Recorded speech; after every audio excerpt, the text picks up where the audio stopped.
In his address to the United Nations on its 20th anniversary in 1965, Pope Paul VI said, quote, "Our message is meant to be, first of all, a moral and solemn ratification of this lofty institution. This organization represents the obligatory path of modern civilization and of world peace. The peoples of the earth turn to the United Nations as the last hope of concord and peace." Oh, my. Yes. After 60 years, the UN has produced no peace, quite obviously. Can it therefore be our only and last hope for peace? Unfortunately, the popes, ever since its inception, have increasingly thought so. Now, the Church's dependence on the UN actually began on November the 11th, 1918, the day on which the armistice after World War I was signed. And on that day, Emperor Charles I of Austria-Hungary was forced to step down from power. He said the people had taken over, and there was going to be a German-Austrian alliance, which he hoped would create and strengthen the new order. Now, according to the history books, the Holy Roman Empire was destroyed by Napoleon, a Freemason, in 1806. But as Father Brian Harrison explained in Christian Order a few years back, quote, "The Church continued to recognize the Austrian Emperor as inheriting the privileges of the Holy Roman Emperor, just like Russia has been accepted by the United Nations as inheriting the seat of the extinct Soviet Union." So, on November the 11th, 1918, the Holy Roman Empire was finally dissolved thanks to World War I. And the Church lost what is called its secular right arm, as the empire was termed in church prayers. Its job had been to secure peace for the Church and for the world. In its place was substituted the humanistic New World Order through the League of Nations and through, later on, the United Nations. The United Nations being the international empire, replacing the Holy Roman Empire, the new international empire based on the rights of man instead of the sovereignty of Christ. Now, so important was the politico-religious role of the emperor in the defense of the Church and the temporal welfare of Christendom that he was even allowed to veto a papal candidate. And that did happen. And the emperor was prayed for in the Church's official worship. In missals prior to the time of Pius XII, there is found, says Father Harrison, a collect, secret, and post-communion prayer for the emperor on appropriate occasions. And he was also included in the great litany of intercessions on Good Friday. This was done until the 1950s, probably because the Pope still hoped that the empire would be rejuvenated after a short time, and that it was just a temporary setback. In fact, Pius XII did, after World War II, try to set up a new Catholic state, but he did not succeed. Now, studying these prayers for the emperor in the Mass and in the Litany, you're struck by the fact that the Church always, of course, called on God for help. But now she counts almost exclusively upon evil men and organizations. For instance, the collect of the Mass called God, not the UN, the protector of all kingdoms and especially the Christian empire. The secret reminds us of the emperor's duty to guard the peace and liberty of Christendom as the powerful arm of the Most High. It asks God to help his arm to protect the faithful nations so that when the enemies of peace are defeated, Christian liberty may serve God in safety. The post-communion prayer asked God to furnish the Roman Empire and the emperor with the armory of heaven, not the armory of the UN, so that the peace of the churches may remain undisturbed by the storms of war. The Good Friday intercession asked God to help the emperor to civilize the world for the sake of our perpetual peace, by bringing all barbarous nations under his authority. It also requests that those nations which trust in their ferocity may be restrained by the right arm of thy power, meaning the emperor and the empire. So God, of course, knew that the church would lose her temporal defender in 1918, which is probably why he sent Our Lady of Fatima to give us the plan for peace for the church and the world in 1917, telling the church how to protect herself and to obtain peace. And as we've heard many times in this conference, quite simply, peace is entrusted to the Immaculate Heart of Mary. Nothing and nobody else. War, she said, is caused by sin. Peace will result only when her Immaculate Heart is venerated worldwide. And for this, we need the magisterial consecration of Russia and the communion of reparation on the first Saturdays. Otherwise, Russia will be the instrument of chastisement chosen by God, spreading her errors, fomenting wars and persecutions of the church. But, as we know, Our Lady has been ignored. Instead, once the secular arm of the church was disbanded, secular substitutes such as the League of Nations and the United Nations were finally able to persuade the papacy that they, and not the old Christian Commonwealth, hold the key to world peace and unity. So Pope Pius XII dropped the prayers for the emperor. Then around the time of the new Mass, as you know, the prayers for the protection of the church, the Leonine prayers at the end of Mass, were dropped, including the prayers to St. Michael. So the church was now firmly committed to depending on God's enemy, the UN, to protect both her and world peace. Although Pius XII supported the UN, he warned about it imposing its world outlook on all mankind. So he did not ratify it as the obligatory means to a peaceful world like Paul VI did. John XXIII greatly increased Catholic support for the UN.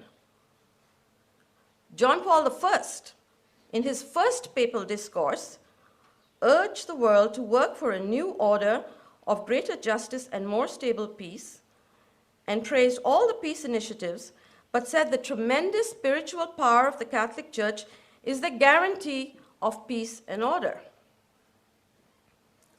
Under Pope John Paul II, the Vatican paralleled the UN in many initiatives for universal brotherhood and peace. In 2003, Pope John Paul said the UN has a more important role than ever in the reconstruction of countries. He stressed that international law, now not God's law or Our Lady of Fatima's peace plan, but international law is a means to avoid war. On January 1st, 2004, he made it clear that international law, which is also called the rule of law, supersedes the sovereignty of nations. He called for a new international order under a strengthened UN, which he wanted to go from being an administrative institution to a moral center for the world. We're talking about an organization that, even on the most superficial level, is full of tyrants, despots, and thugs. But to understand why the Church's hope for world peace is terribly misplaced, we've got to track the history of the United Nations. And that takes us back, the trail takes us back to Illuminist Freemasonry, whose ultimate goal has always been to impose the worship of Lucifer through a one-world government. It's the continuation of Lucifer's revolt against God and his desire to rule the entire universe. Pope Leo XIII's encyclical, 1884 encyclical Humanum Genus, details Masonry's plans for its new world order, which was meant to replace the old Christian world order. Benjamin Disraeli, Cardinal Newman, and Cardinal Manning, all in the 19th century, testified to the power of secret societies behind governments and even behind communism. These secret forces and communism, said Pope Leo, were directed by Freemasonry. And by 1902, the Pope observed that Masonry had found its way into every class of society, forming an invisible and irresponsible power, an independent government, as it were, within the state. That's very important to realize, the power behind the power. We are not looking at our own governments. When we look at them, there is a power behind every government, including the government of the Vatican. Now, Voltaire wrote that, this is a quote, "In order to lead the masses into new subjection, the Illuminati must lie to them like the devil himself, boldly and always." He told his fellow Illuminists, "We must make them lavish promises and use extravagant phrases. The opposite of what we promise may be done afterwards. That is of no consequence." This command, in today's jargon, is what you might call the mission statement of the Vatican. Lie, lie, lie, promise anything, and don't bother about keeping your promises. The mission statement of the UN. Did I say the Vatican? The mission statement of the United Nations. I'm sorry. I'm very sorry about that. Oh, no, it's the mission statement of the United Nations. Now, man's own plan for peace, based on Voltaire, for instance, is actually a plan for continuous war in order to manipulate the world into accepting the surrender of national governments to a world authority. And this plan predates Our Lady of Fatima's plan by about a century. It was designed by Johann Fichte, a late 18th century German Mason with Illuminati connections. Fichte called for a League of Nations. Now, this is a century before Our Lady came. A League of Nations as the necessary step preceding world government, but it would come to fruition after enough wars had been deliberately manipulated to cause humanity to want peace at any price. The United Nations was founded according to Fichte's plan, which is unending wars until all of humanity, including the Catholic Church, accepts the rule of the one world Masonic government. So Russia was the starting point for this plan. Churchill revealed that Lenin was sent into Tsarist Russia to destroy it. With the help of the most formidable sect in the world, he said, he worked with demoniacal ability to tear to pieces every institution on which the Russian state depended. Now, Lenin and the other communist leaders were Satanists. And this is very significant when we consider the number of communist countries in the UN. Communism is really Satanism. It's probably safe to say that Our Lady of Fatima was not concerned about the economic policies of Russia, but about it spreading the reign of Satan. The two world wars didn't just happen. Johann Fichte influenced Hegel, who devised the dialectical method that engenders a conflict between a thesis and an antithesis, and the solution is a compromise synthesis between the two opposing sides, and this advances your goal. In this case, it would be the goal of world government. And these steps of a conflict between thesis, antithesis, and the compromise synthesis, these steps are repeated until you finally achieve your goal. Following this dialectical method, at the end of the 19th century, Albert Pike, the sovereign pontiff of universal Freemasonry, together with his friend, the Italian Illuminati leader Mussolini, planned three world wars, and after that, a final cataclysm to be deliberately perpetrated by the Illuminati in order to facilitate world government under the guise of promoting peace. Hegel influenced both Marx and Hitler. because he just devised a system of absolute state control. The Illuminati funded Karl Marx, whose real name was Mordecai Mark Levy. They funded him to write the Communist Manifesto, which is not a statement of communist principles as much as a statement of Illuminati principles. The Illuminati set up and was to control communism, Nazism, and political Zionism to facilitate dividing the world's population into opposing camps in ever-increasing numbers so that they would eliminate each other. So, World War I was meant to advance communism and destroy Tsarist Russia. World War II was to be a clash between communism and its antithesis, fascism. The Third World War is meant to pit Zionism against the Muslim world. And now, after that, and this goes back to something that Father Kramer said yesterday, the terrible third secret, this is probably part of it. In a final fourth step, a terrible conflict between the remaining communists and Christians will so exhaust them that the only hope for peace would be to accept the one world government.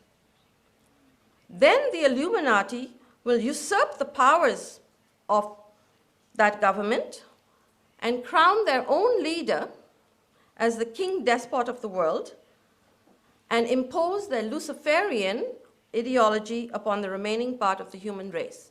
And I'm talking about the exact worship of Lucifer, their god. Using Hegel's dialectical method, the Bolshevik Revolution, the building of the Soviet Empire, as well as Hitler and the Nazis, were all financed by European and American bankers who were associated with a secret society with Illuminati connections known as the Order, or the Order of Skull and Bones. Major families associated with the Order include the Rothschilds, Rockefellers, and many of America's elite families, including the Bushes. President Bush, his father, the former President Bush, and his grandfather, who was a partner in a banking firm that financed Hitler. Through the Order, Illuminist thinking has penetrated every segment of society, including religion. The Order's many tax-exempt foundations heavily funds the UN's depopulation agenda. It is this group, the Skull and Bones, the Order, that gave birth to the League of Nations after World War I, and that became the United Nations after World War II. Interestingly, Britain issued a victory postage stamp in 1946 that featured Masonic symbols. I have the stamp in my stamp collection, thus proclaiming World War II a victory for Freemasonry. Regarding the 1991 Gulf War, President Bush Sr. said, "For the first time since World War II, the international community is united. The leadership of the United Nations, once only a hoped-for ideal, is now confirming its founder's vision. The world can therefore seize this opportunity to fulfill the long-held promise of a new world order." Well, the war certainly moved us in that direction. Then, under his son, current George Bush, a third-generation Skull and Bones man, the Muslim nations have been rapidly moved towards World War III. A few days after 9/11, our Canadian Prime Minister, Chrétien, remarked in New York, "There will probably be a new order in the world that will probably be better than we have now." Indeed, there are so many countries waging war in the Middle East that it would seem that we are definitely in the beginnings of this World War III, an undeclared world war. As for North America, a naval commander by the name of William Carr, who was a geopolitical expert, said around 1960, we will know the hour for subjugation has arrived when the President of the USA and the Prime Minister in Canada declare a state of emergency and set up a military dictatorship on the pretense that such action is necessary to protect the people from communist aggression. The communist parties in both our countries are being contained, means kept under wraps for now, because the Illuminati intend to use them to bring about the state of emergency. When the communists are ordered to revolt, they will be allowed to run wild as they were in Russia. Then the agents of the Illuminati will appear and take over control under the pretense they are the saviors of the people. So we have to ask ourselves, are these Muslim terrorists, whether real or pretend, are they being used as the advance guard of the communists? Militarization of the American side of the Canadian-US border has already started as an insurance against unspecified future terrorist incursions from Canada. So they've already started to prepare for that. So now let's look at the actual founding of the United Nations and its role in the Masonic plan. President Woodrow Wilson's closest advisor was Edward Mandell House, an Illuminati agent. The US was dragged into World War I through a secret agreement of House, and the provocation was the deliberate betrayal of the ship, the British ocean liner, the Lusitania. And it had Americans on board, and it was given over to German U-boat destruction. At the end of the war, House got Wilson to propose Fichte's idea, a League of Nations for World Peace. The League was partly funded by the Rockefellers and was a first step towards establishing the infrastructure of the world government. And House, Wilson, the Rockefellers are all associated with Skull and Bones. But the United States did not join the League. And so in 1921, the Council on Foreign Relations, that I will continue to refer to as the CFR, it was founded by international bankers associated with Skull and Bones to lobby for American participation. House, the Illuminati agent, was a founding member of the CFR, whose original membership was full of Bolshevik supporters. The CFR then persuaded Britain and the United States to accept the Soviet regime. Now, you might wonder about this union of financiers and communists. Well, it illustrates perfectly that communism and capitalism are not opposed.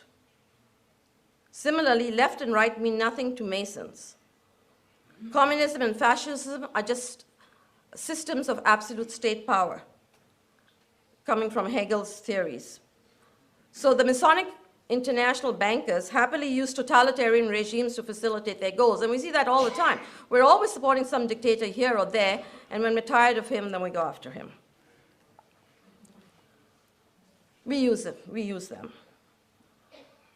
The CFR finally got the US to participate in world government through World War II.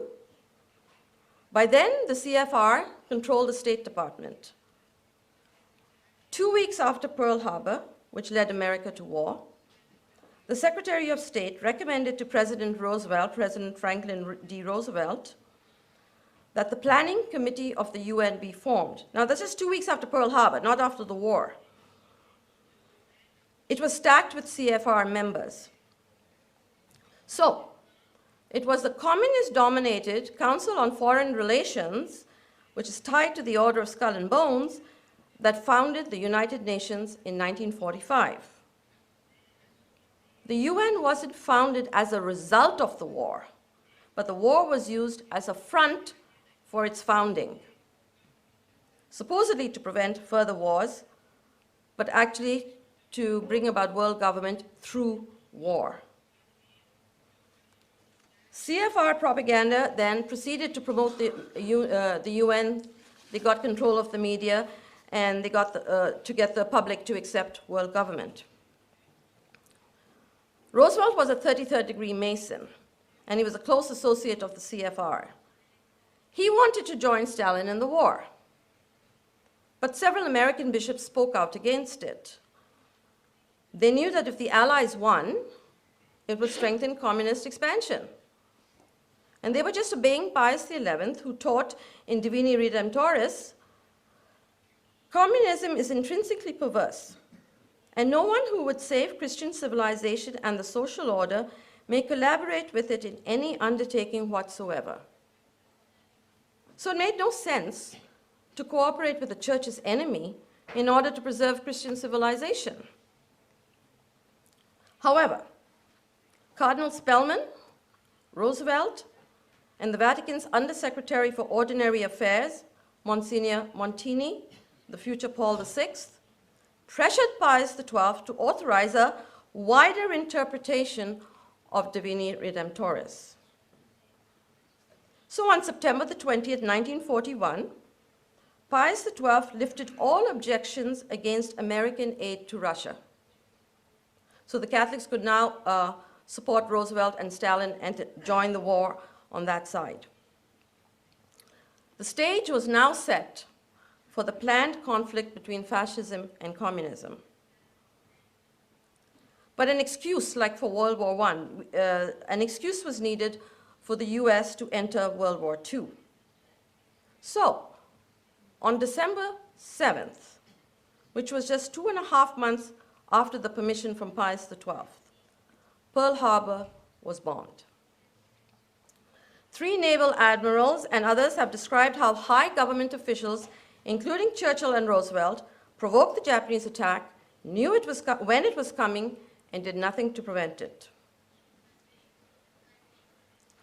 The establishment of world government depends on the cooperation of both the US and the Catholic Church with communism. In September 1942, now this is a year later, Pius XII said, "At the request of President Roosevelt, the Vatican has refrained from all polemics against the communist regime. May God grant that the free world may not have to regret my silence one day."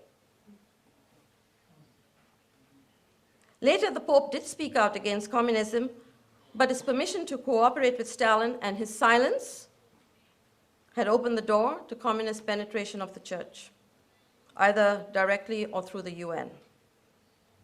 So it was too late. Unfortunately, Pius also committed the church to support decolonization, which was vital to Moscow's plans for a worldwide expansion. In 1920, Stalin had called for the secession of India, Arabia, and other colonized countries, quote, because secession would mean a weakening of the position of imperialism and a strengthening of the position of the revolution. Now remember those Good Friday prayers for the Holy Roman Empire, which Pius XII removed, were prayers for the civilizing expansion of Christianity, civilizing. This action now became excoriated as the crime of colonialism. And John the 23rd completed the church's disavowal of colonialism in Pacem in Terris. The Vatican ignored the savage nature of decolonization in which the UN aided Russia. The UN's so-called peacekeeping actions destroyed Christian European colonies in Africa, turning them over to the communists. The UN opens the doors to communism was a common saying in the Congo. And a communist pamphlet titled The United Nations and printed in India explained, "The UN will be an extremely helpful instrument in breaking up the colonial territories of non-communist countries and will eventually bring about the amalgamation of all nations into a single Soviet system." It was all said openly. In 1962, the Vatican-Moscow Agreement on Catholic silence regarding communism ensured the expansion of the Satanic New World Order. A former member of the Communist Party has testified that the UN's Kremlin masterminds, this is him saying that, never intended the UN as a peacekeeping organization. He said it has been communist designed for sociological conquest. It's a Trojan horse whose aim is communist penetration of the West. In fact, the UN blueprint was drawn up by Lenin, expanded by Stalin, and refined by Khrushchev, and I would have to say there's been further refinements along the way by following communists. Communists have openly asserted that the UN is one of the most important platforms for Soviet propaganda from which they may preach to the populations of the entire world over the heads of their governments. And it was the Soviets who wanted the UN headquarters in New York. It was very convenient for them because from here, their spies, posing as UN delegates or staff, could use their diplomatic immunity to infiltrate into Western society, especially American society. J. Edgar Hoover, the former head of the FBI, stated that communist diplomats assigned to the UN represent the backbone of Russian intelligence operations in this country, that is the US. A former leader of the United States Communist Party acknowledged that American communists, many of whom were high government figures, also had a major hand in the planning and the creation of the UN. So all the time, it's communists from one side or another bringing about the UN. The chairman of a Senate investigation committee stated, "There is today in the UN, among the American employees there, the greatest concentration of communists that this committee has ever encountered. That's among the American employees. These people occupy high positions. Almost all have been employees in the US government in high and sensitive positions. The committee believed the government knew they were communists and deliberately transferred them to the UN."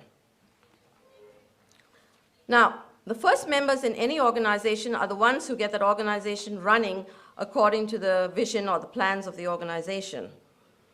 So you see how much careful planning went into setting the United Nations firmly on the path of establishing the totalitarian Masonic empire once and for all. Alger Hiss, he was a known Soviet spy in the US, and he was a member of the Council on Foreign Relations. He was an advisor to Roosevelt. He was also the Secretary General of the founding UN conference at San Francisco, and he helped to write the UN Charter. Another known key agent was Harry Dexter White, Assistant Secretary of the Treasury Department. And with Mason Harry Truman's support, he helped establish the United Nations International Monetary Fund, the IMF. The IMF is the framework for a global bank of issue of a world currency, and if you have a world currency, it'll bring about a world government. Just like the European Union has to have a European currency. The IMF and its sister UN agency, which is the World Bank, are CFR, that is Illuminati creations. And under the guise of humanitarian aid, the World Bank loans mainly American tax dollars to spread socialism and communism. All the UN Secretary Generals have been anti-Christian and anti-West. They are citizens of the world. They place loyalty to all nations above loyalty to any one particular country.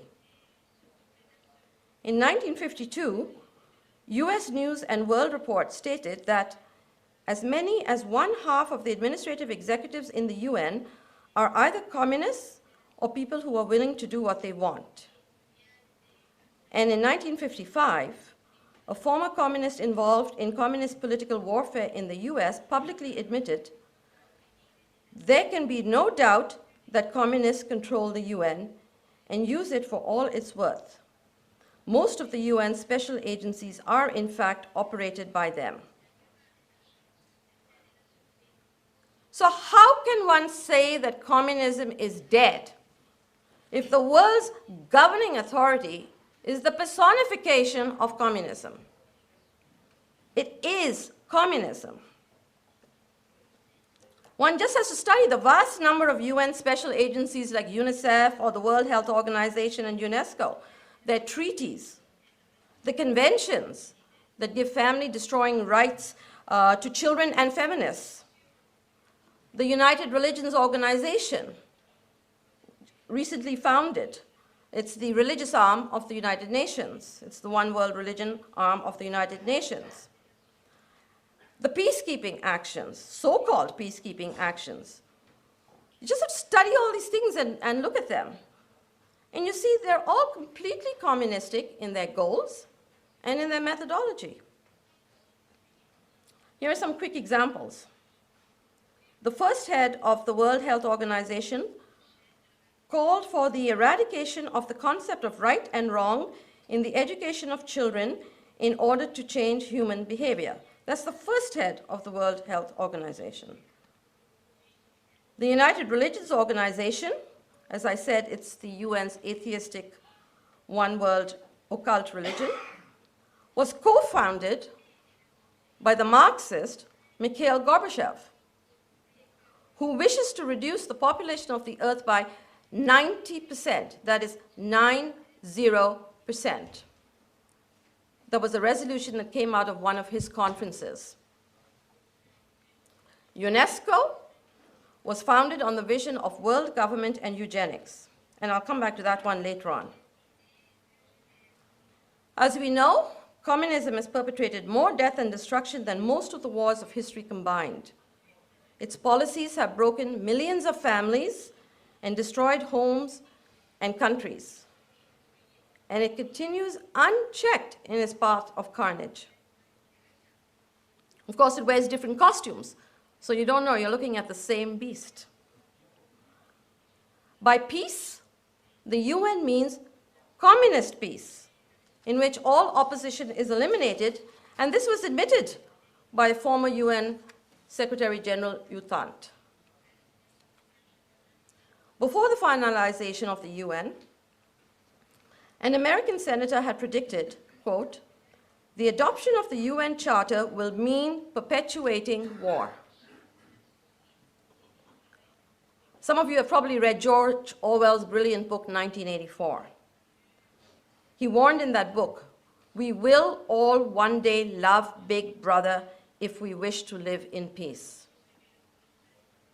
And the slogan during this period, he noted, would be, "War is peace."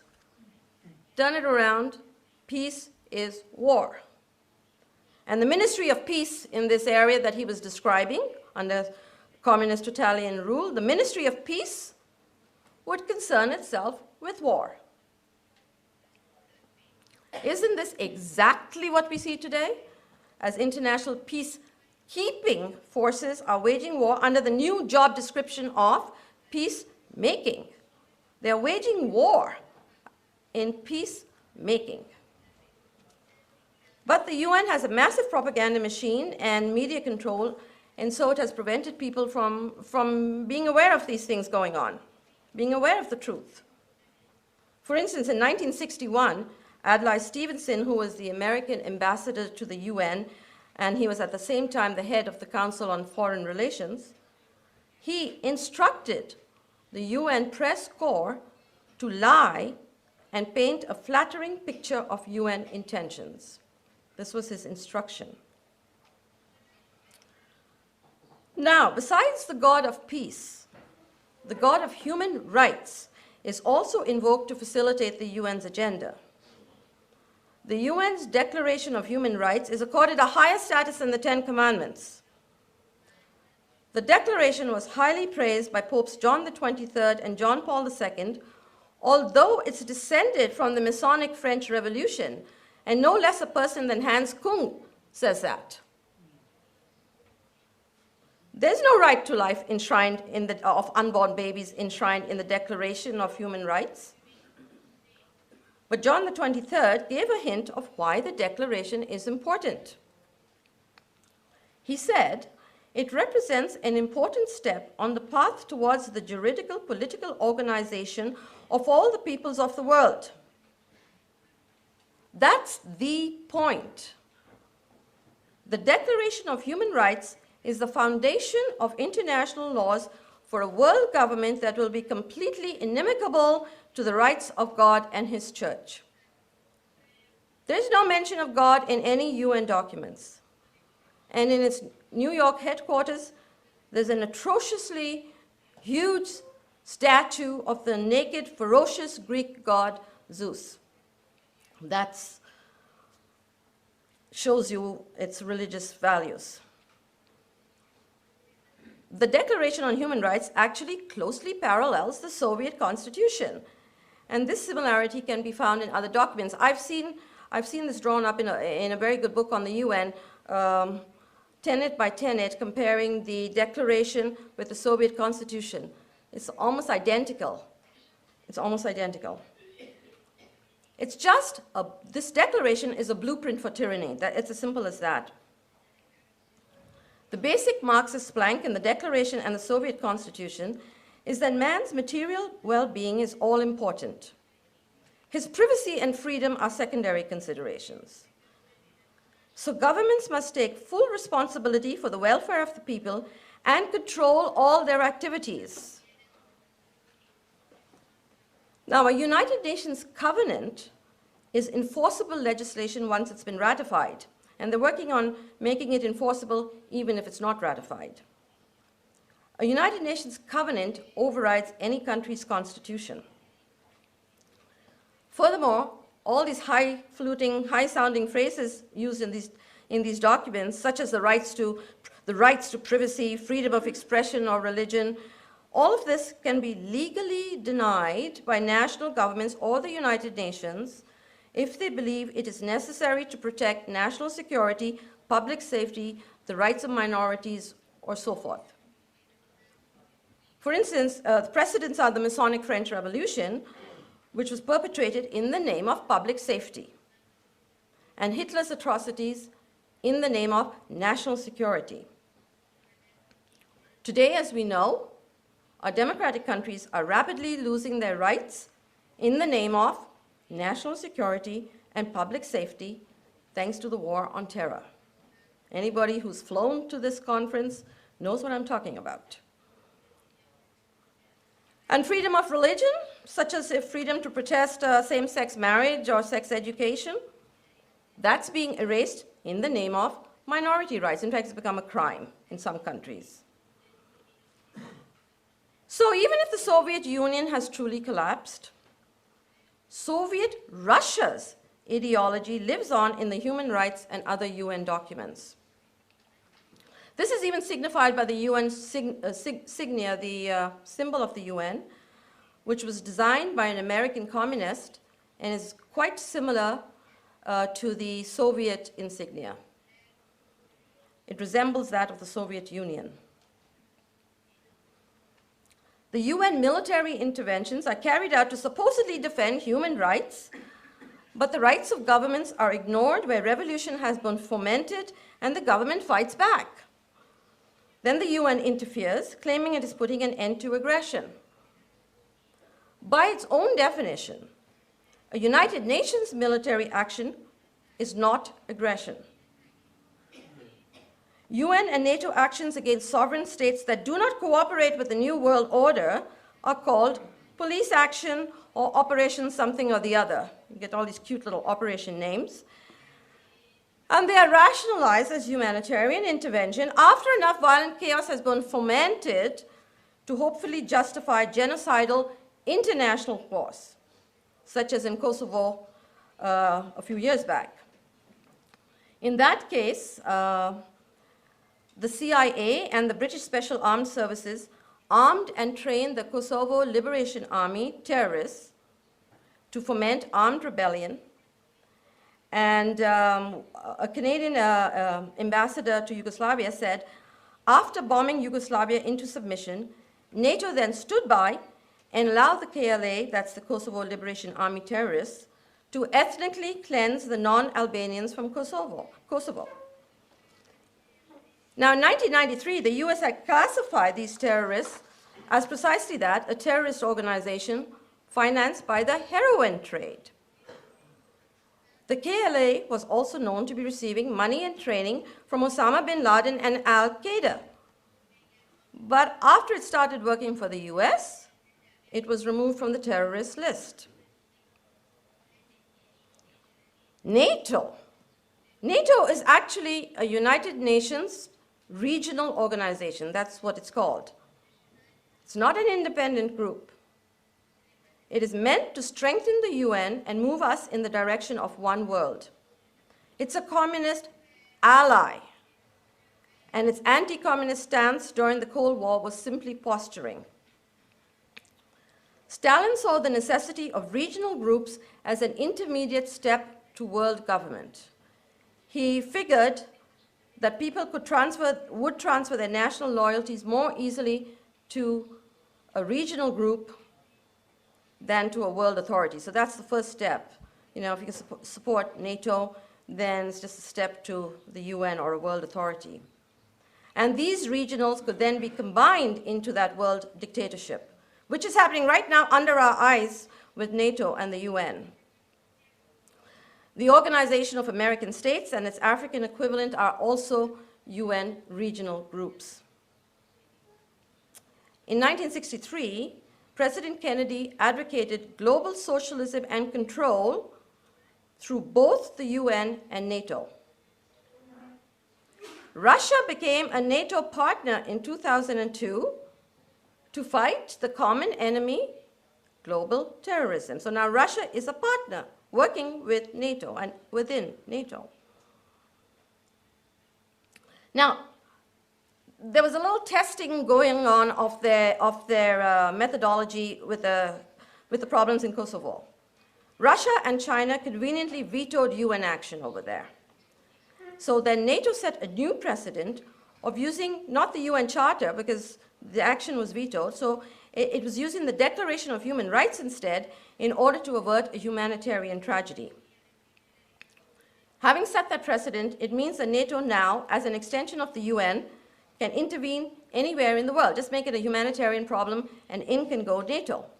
As you know, it's now in Afghanistan, where the opium trade is thriving after the defeat of the anti-communist Taliban. NATO country Turkey helped the KLA, that's the terrorists in Kosovo. It helped them, it supplied arms, to supply arms and drugs, including the opium from Afghanistan, to Europe through the Balkans.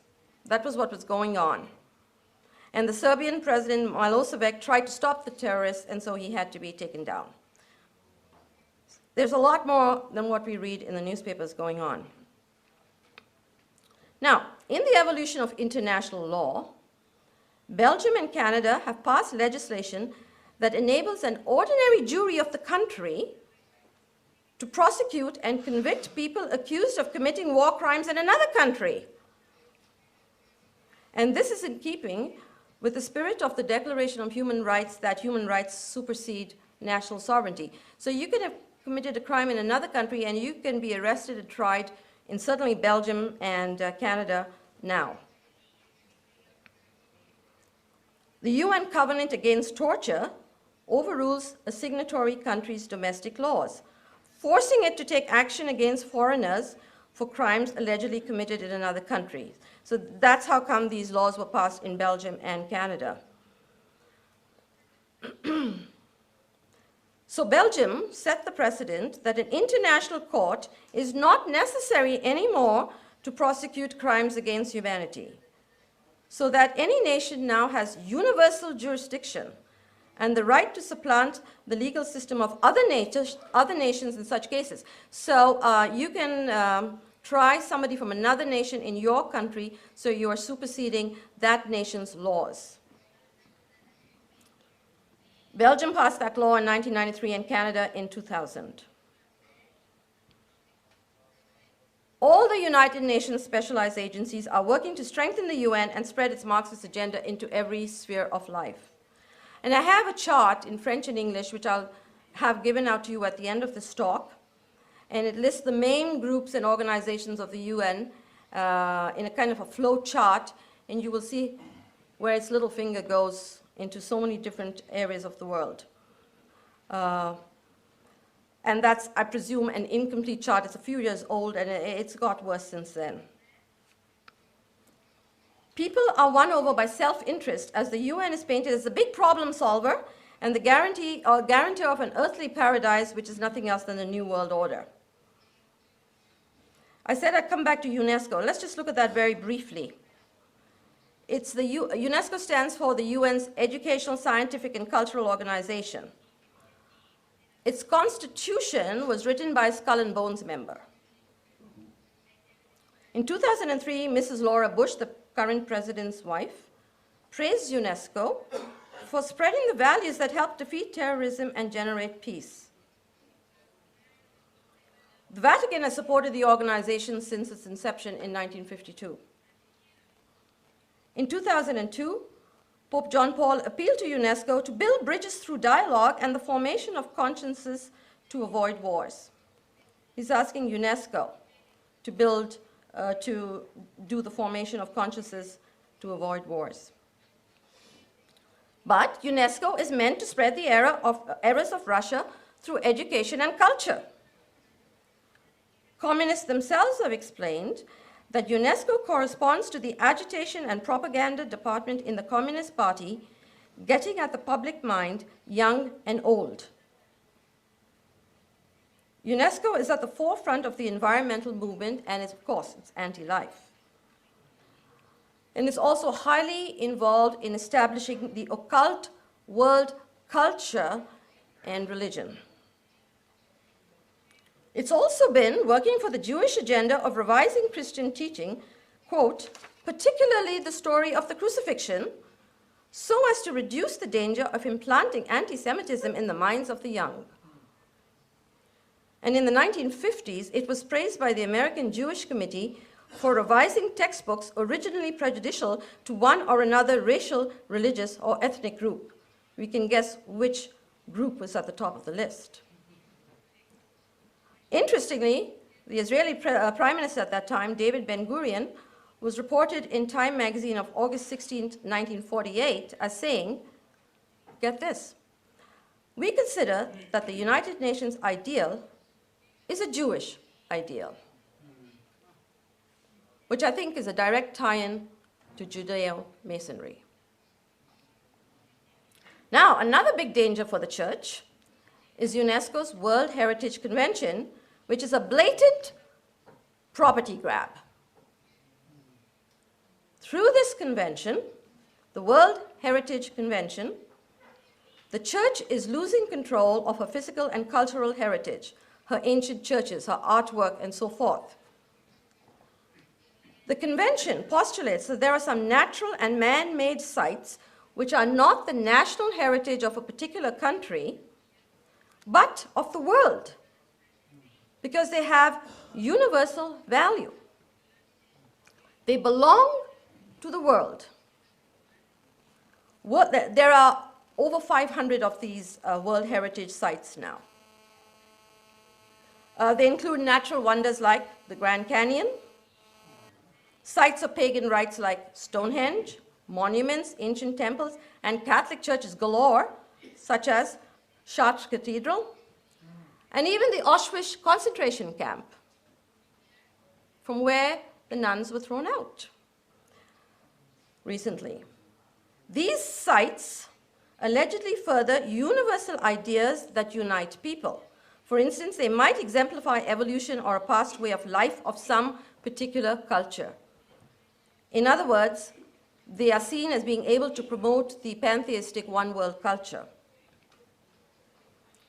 The World Heritage Convention stipulates that the protection of these sites is the responsibility of all mankind, meaning the UN. Countries that ratify the convention pledge to conserve these sites for future generations, and in return, the international community helps them to protect these marvels, kind of like international mafia control. What it means is that the UN controls how these sites are used. It belongs to the UN and to the world. Signatories contribute an obligatory amount to the World Heritage Fund from where the money is drawn to do whatever they want to do at a particular site. such as a renovation. The Holy See signed on to the convention on October the 7th, 1982, turning over the entire site of the Vatican to UNESCO control. That means that everything on Vatican property, on Vatican property, must operate according to UNESCO's rules. Could be for the opening, the closing, how much it's used, whether it should be renovated or whatever. As used and according to UNESCO's rules. Now, atheistic communism is actually pantheism, as it subordinates the individual to the collective and denies the existence of God by identifying him with the universe. So it's both collective and atheistic. In pantheism and collectivism, the individual and private property are absorbed in the collective. Pantheism and collectivism are the two prongs of illuminism and communism. So the spread of pantheism in the church through the movements for ecumenism, syncretism, and universal brotherhood is nothing else but the spread of communism and Masonry. We were warned about this. Cardinal Newman warned of the spread of pantheism, the great deceit which awaits the age to come. Well, that's our times. Sister Lucy observed we are living in a time of diabolical disorientation. See, the great deceit, which is literally confusion coming from the devil. And she warned us not to be deceived.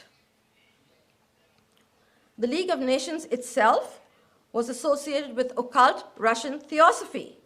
And theosophy is a branch of Masonry whose pantheistic occultism is the foundation of the one world religion.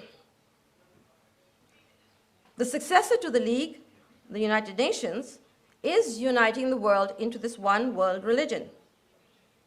The present Secretary General, Kofi Annan, has said that the UN itself is a religious organization with universal religious values.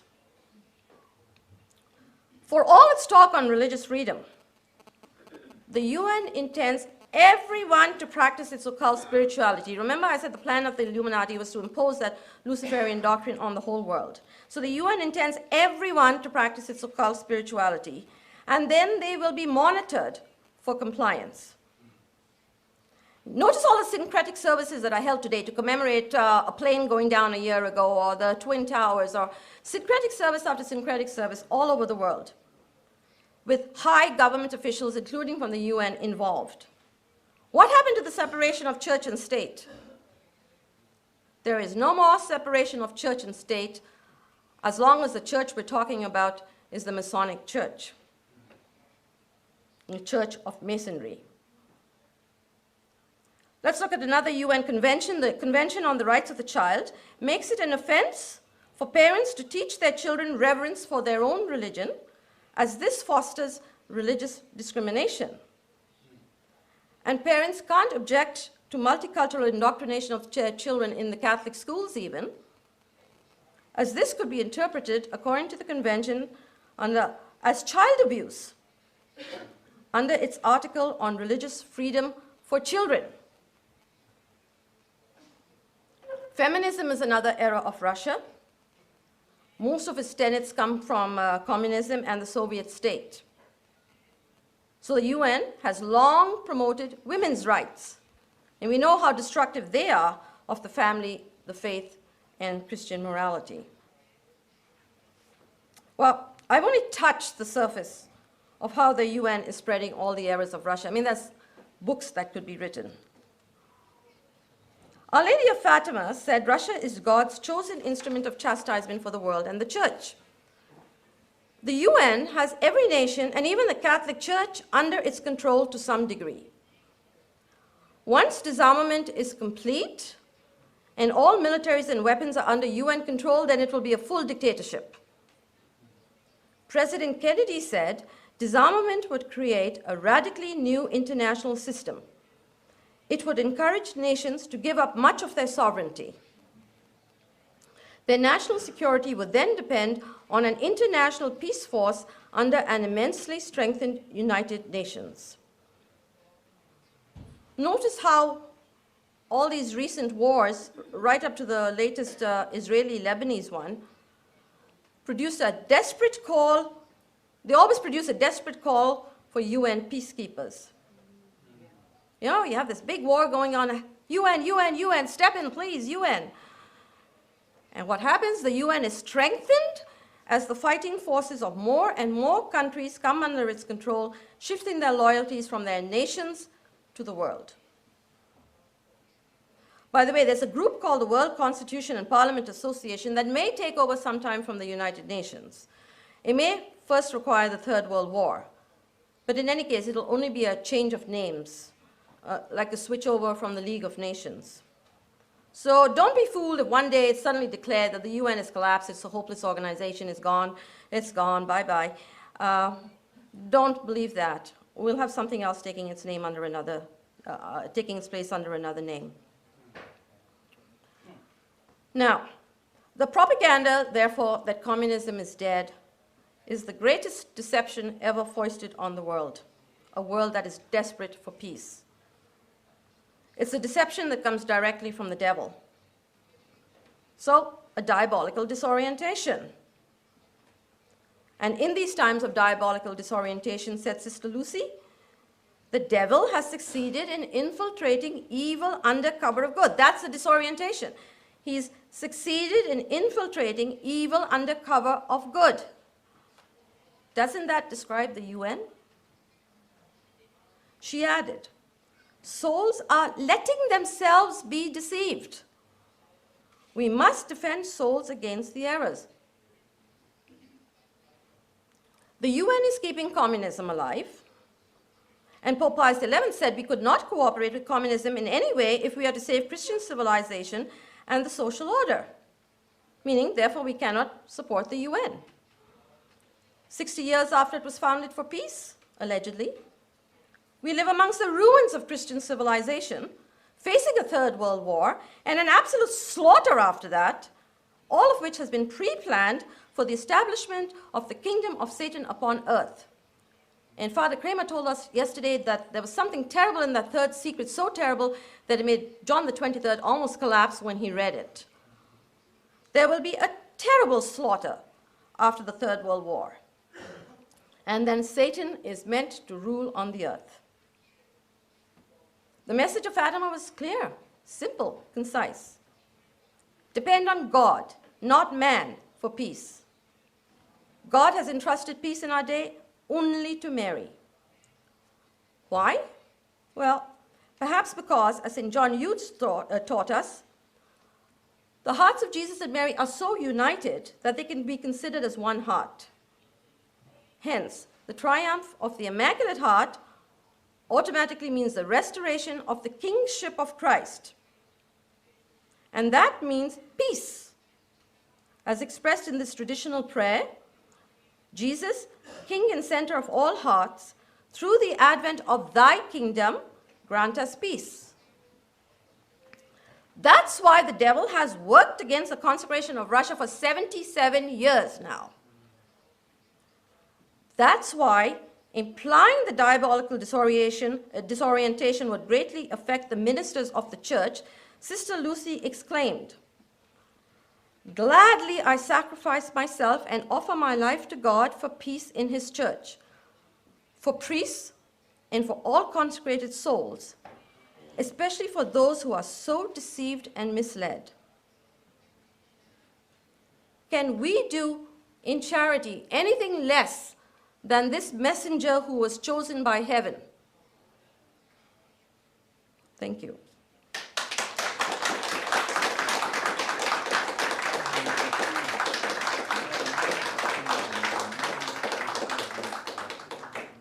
Okay, here's a suggestion now about something that we can do to help the Pope and the bishops do the consecration. The devil is obviously working against it, and the Pope is getting wrong advice from those around him. Again, the devil is bringing all this about. So in my own personal experience, whenever, this has happened a few times to me, whenever I have suspected a diabolical activity, somebody I know is being seriously attacked by somebody else, like really crazy stuff, and I suspected diabolical activity there. I would say the prayer against Satan and the rebellious angels, which also has an exorcism in there, composed by Leo XIII, and I have found it like binds those devils on both sides, and that trouble either goes away or is very much lessened. And I have suggested to other people who are in the same boat to do the same thing, and the same thing has happened. So time and time I've seen this prayer work extremely well, praying for both sides. So we're going to give out copies to everybody. They're only in English right now, but translations can be provided by the Fatima Center later on. And I urge you to say this prayer for the Pope and for his enemies and the enemies of the Church who are preventing the consecration from taking place. And, you know, thousands of us say this prayer as often as we can. I'm sure we will see something happening, because it does bind the devils. It's an exorcism prayer. Lay people can say it. Where you see the crosses, you make the sign of the cross, and a priest or a bishop does it as a blessing. So even lay people can say this prayer. And you can do this if you encounter some sort of what you suspect is diabolical activity in your own life somewhere. So that's the first thing I'd like to give out. And the second is this chart on the United Nations system that I said a little earlier I would give out. It's French on one side and English on the other. And I'm sorry, that's all the languages I have. But I think it gives you an idea of what's going on in the many, many areas in which the United Nations has infiltrated itself, taking over the entire world. And so I thank you once again for your attention, and let's all pray for each other.